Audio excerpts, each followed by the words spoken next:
Welcome to How to Get New Clients from Networking Events. In this four-part session, we will discuss how to find worthwhile networking events, how to prepare for those networking events, what to do during a networking event, and of course, what to do after you attend a networking event. Ivan Meisner, the founder of BNI, said, first you have to be visible in the community. You have to get out there and connect with people. It's not called net sitting or net eating. It's called networking. You have to work at it. And that's so true. With any worthwhile project, you have to work at it. You have to put an investment of time, effort, sometimes even money, your intellectual wherewithal, and of course, your connections. So networking is really important to understand that there's so many elements to it, and so many people just go to an event, collect business cards, come home, and may or may not even say hello and follow up with those people, but they don't really truly understand the value of, or that there is a system in networking. So in this session, we're going to talk about that. In fact, in this particular part one, we're going to talk about how to find networking events. You have to know if they are the right events to attend and, of course, to avoid.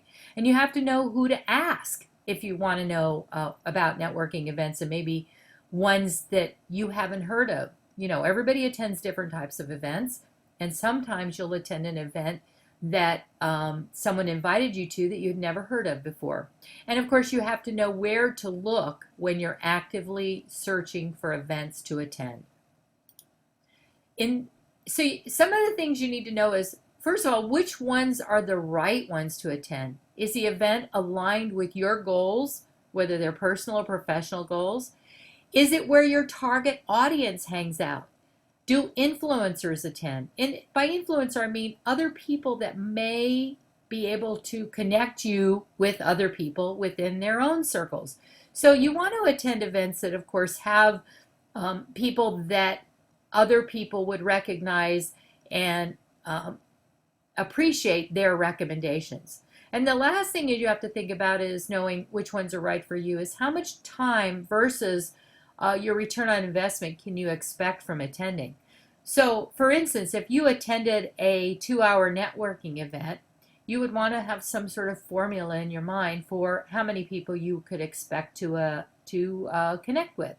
Whereas if it's an all-day conference or a weekend conference or trade show, you're going to invest much greater time. So you need to understand, is that time that you're investing in those events that are longer going to give the payoff that you expect from attending? So here's some people you can ask about networking events. You can ask your current customers and clients. You can ask prospective customers and clients, you know, people that are in your audience but not necessarily your customers or clients yet. You can ask industry experts and thought leaders, and of course vendors that you use, that you work with. A lot of your vendors will attend the same type of networking event because they're also looking to tap into a similar market. And of course you want to ask your friends and your colleagues.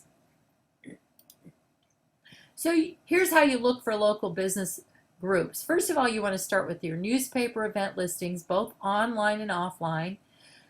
Some of those include local business journals, local community calendars or community magazines, and of course, social networks. So the first one I want to show you is the business journals. Now, the business journals are all over the United States. Here's the URL, businessjournals.com calendar. That's to find this page. And in this page, you can select a specific city that you want to attend the event. And when you do that, say for instance, if you're in Dallas, then you would click on Dallas and you would do a search there for events in that area. So when you look here, you're going to click on events. You're going to click on news, people, jobs, resources, store, etc., etc. But the calendar is the number one thing you want to look for on Business Journal.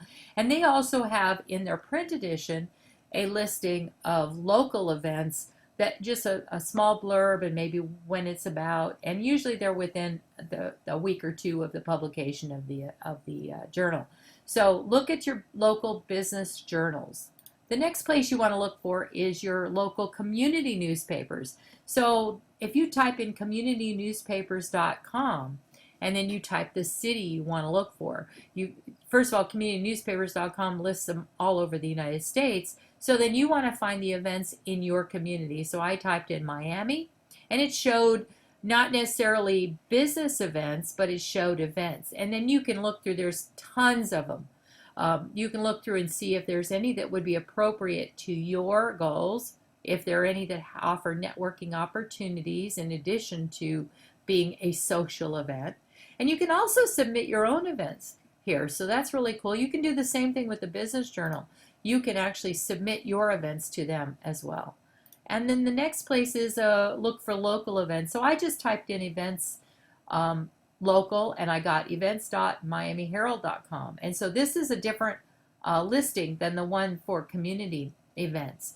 So this is what it gave me, and if you look through this, you'll also find similar events to what you found in the community events, but some of them do happen to be more business related. So you can click on special events. You can click on location to find one closer to your community. So don't discount social events or like plays and shows, because during intermissions you can network. You can network before the event.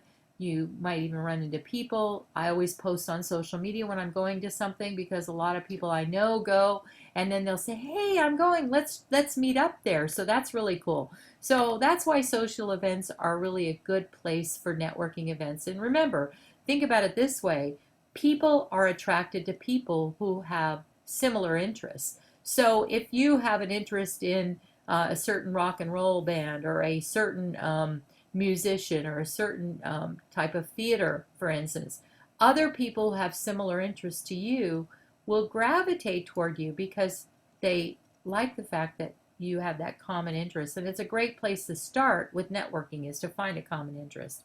So here's some other places to look online: Meetup, twitvite, Facebook, NetParty, Yelp, and Eventbrite. There's tons of them. I'm just listing a few. So let's look first at Meetup. So I was looking for nonprofit marketing, nonprofit networking within 25 miles of Fort Lauderdale, and this is what I came up with. Urban League, Broward County Young Professionals Network, which is cool because it's showing meetups in your group and it's showing business meetups. So for instance, the Urban League of Broward County has a Young Professionals Network. So they are a nonprofit, but they also cater to networking for their constituents.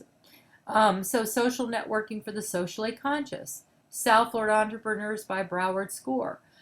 East Fort Lauderdale Young Professionals. Cocktails for a Cause. Rotary Club.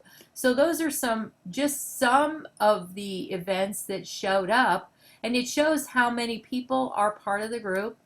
So that's good if you want large groups, like the East Fort Lauderdale Young Professionals group has 1,400 people. The Broward Score has 527. That's good if you prefer more of an intimate group with not a lot of people, especially if you're just getting started networking. You might be a little overwhelmed by a large group. So a smaller group, more intimate group tends to be a little bit more inviting to some people. So then the next thing you want to do is look on Facebook. So you're on your home page on Facebook. I'm showing you mine.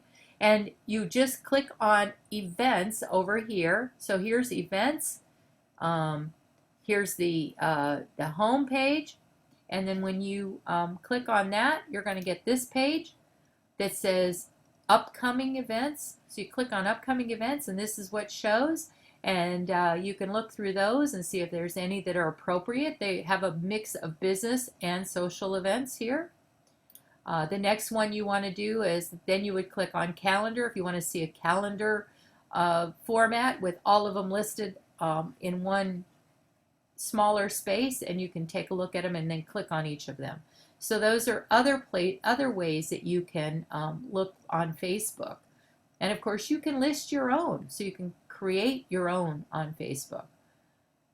The next one you want to look for is Eventbrite. Eventbrite also does a nice job of promoting at events. I typed in Fort Lauderdale networking events, and this is what came up. So Fort Lauderdale Career Fair, Art Basel, of course, is a great, not only networking, but a specific uh, interest group. So if you're interested in art and the arts, and then that's a great place to network. They've got lots of different things that go on at Art Basel. So you can go there and see what's going on, and you can look for events happening within events. So there's a lot of events that do happen within events. So E-commerce Expo South Florida, uh, Fort Lauderdale Forum Holiday Social, etc., etc. So you can see there's a lot of opportunities just in those first few, and I'm not even finished. Net Party, businesses social networking event for young professionals. So of course this is again for young professionals, but if you're a young professional listening to this, Net Party is a great place to find networking events with a twist. So they're a social and a network. So their aspect is a lot focused on the social, but the fact is, because they're so social, a lot of networking gets done. Because remember, networking is about building relationships. So see what Forbes says about Net Party. Net Party functions as the entry point for a network of parties held in 17 U.S. cities aimed at professionals in their 20s and 30s. The events held at Stylish Club are designed to combine business networking with social fun. So this is another great place to find events if you are in the 20 and 30 age range. Twitvite is another place you can look online. You can look at events. You can RSVP through Twitter. You can create your own event. So check out Twitvite for another social networking site. And if you type in Twitvite in Twitter, all kinds of events will show up. Now, Yelp, how to get new clients from Yelp. Yelp is a great place, although most people think of it as a place where they're reviewing businesses. It's also a great place to find events. So you can just type in the city, and you can see the this is a Miami on Ice, Art Beat Miami, Basil House and Bushwhack, Scope, Miami Beach. Now Scope is an art show, and you can look at other official Yelp events. You can even add your own event. So another place to not only look for events, but to add your own events. And then I mentioned earlier when I was showing you the meetup, look at nonprofits. I showed you a couple of young professionals, but almost every large nonprofit has their own networking group or social group that networks. So if you're involved in a nonprofit and you're not a part of their social organization, I would recommend checking it out. I know the American Heart Association, American Cancer Society, United Way, Jewish Federation, a lot of those have amazing networking events that take place within their organization. Not just the nonprofits events that they do to raise funds, but a lot of times they want their people to network together because it builds a relationship that now they want to work harder for the nonprofit and really help support it. So this is another really good one to check out. And in the next program, we're going to talk about how to prepare for networking events.